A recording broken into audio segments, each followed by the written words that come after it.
Speaking of energy, that is the big global headline as well, right? As we start our next conversation, let's actually pull up, crude oil prices.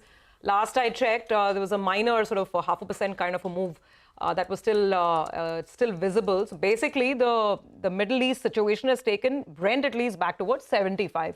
That's where we are at this point in time. Now, what does this mean for the entire oil and gas complex here in India? We have Mr. M.K. Surana with us, as well as I think Probal is also with us, Probal Sen joining in to give us some perspective. Mr. Surana, thanks very much for joining in, and Probal, good to have you on. If I could actually start with Probal, because we were looking at some very different numbers till I think Monday. Probal, the word on the street was the kind of windfall gain that oil marketing companies are sitting on because oil prices crashed in September, right? I think I saw an ICRA note saying that on the marketing side, maybe they're looking at a 15% boost in profitability. Now, where were you on that debate in terms of the cushion that OMCs had? And now we are in a very uncertain territory. So what happens now? No, I think both the things I think have to be looked in perspective. At the time that the marketing was making remarkably strong profits, which is most of September, once the crude prices, sort of reversed to somewhere around $70 to $72 levels. At the same time, refining margins have obviously seen a steep downturn. So, if you look at Singapore margins, they have been pretty much flattish at somewhere between $2 to $2.50 a barrel. And that means that, on an integrated level, while margins are certainly strong, but, typically, if I look at consensus and our estimates, integrated margins, say for HPCL, those estimates are basically around 6.5 rupees a litre. Those numbers are still, prevalent at more than 7.5 rupees. So to that extent, it was obviously still a comfortable situation. Right now, what was the fear earlier was that there could be a price cut in terms of retail fuel prices, and to what extent can the OMCs absorb it? Our sense was earlier at about $70, $71, a 3 to 4 rupee price increase could have been easily absorbed without impacting earnings below, what the street was already factoring in. Now, of course, crude, at this level, let me absolutely clarify that crude is still at a very comfortable level. The reaction that you see is more around the fear of what happens if this conflict escalates and crude prices basically go on a one-way tear back to $80, $85 levels. At this point of time, I think margins, earnings at $75 are not a concern at all. Not a concern. Got it. So just for clarity, on up till Monday, what is the kind of fuel price cut you would have perhaps penciled in and the companies could have digested as well, given the comfort on the marketing margin side? And now, are you completely ruling out the possibility of any cut at the pump? No, I am not. I don't have the foresight or the capability to rule out anything. All I can say is that till let's say a couple of days ago, I think anything around 3 to 4 rupees should have been comfortable because the marketing margins on retail fuels, as per our calculations, were close to about 10 to 11 rupees, and they needed margins to be at 5 to 6 rupees to offset the fact that GRMs are basically about $3 lower than what they would have been in a normalized environment. Now, again, I think they will probably take a call, and Surana sir is there, so I won't want to say too much on how the thought process works, but they will probably look at this situation for a while before taking a decision. All right. Gentlemen, morning. Prashant here. Mr. Surana, good to see you back on the channel after a while. Appreciate you joining us. So, this price cut, whether it'll be a price cut or I was thinking maybe price cut, I don't know, but excise hike, maybe yes. Because the logic would have been if you cut prices, maybe states will undo that by increasing VAT, etc. I don't know. If you can comment on this, I think Probal also wants you to. So what's the sense? What should we expect? Okay, so I think Probal and you had made already a broader commentary, and that's very much true in the sense that what was the situation, let's say 3 days back, is different today when the crude price again jumped up because of the some sort of tension in the Middle East. And I had been telling always that people tend to take a one-sided view that whenever there is a fall in the crude price, we should cut the price. But when it is going up, probably there is a clamor against that the prices are too high. But we cannot have the one-sided view, and actually we need to account for both. So when the prices were high, the prices were not increased. So when there are prices, we have to absorb the under recovery which are there earlier. And therefore, I think we should be appreciating that fact that when the crude prices goes down, there will be a period when the prices cannot be reduced.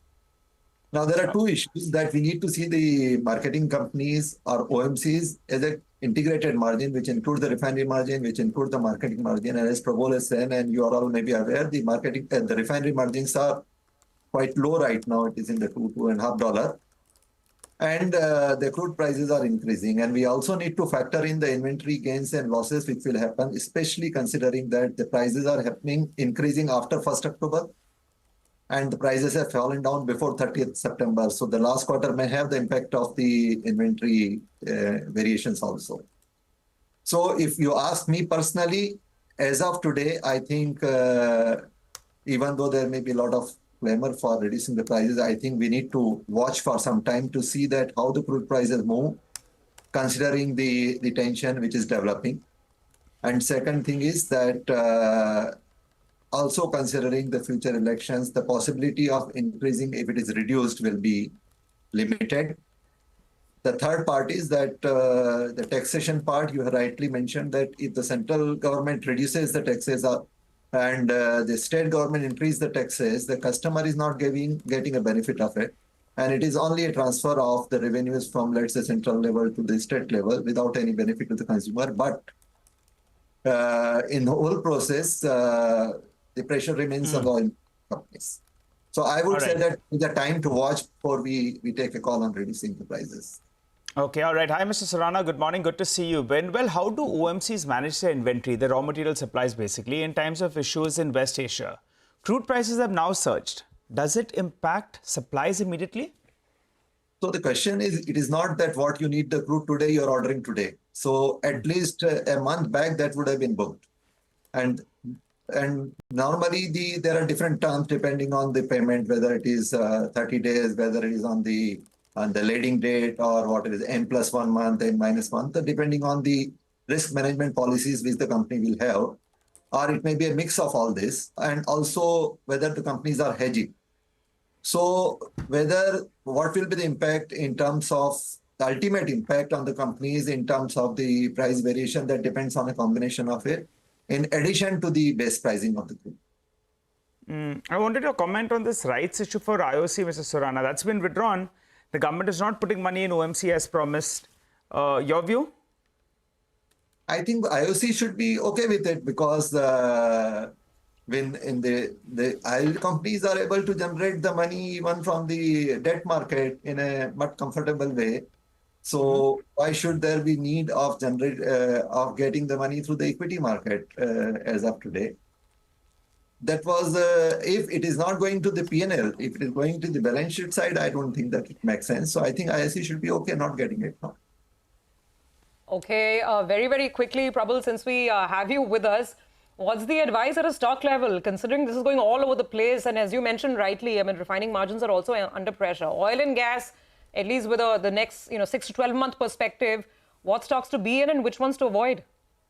No, I think we continue to sort of be structurally positive on HPCL. That view hasn't really changed.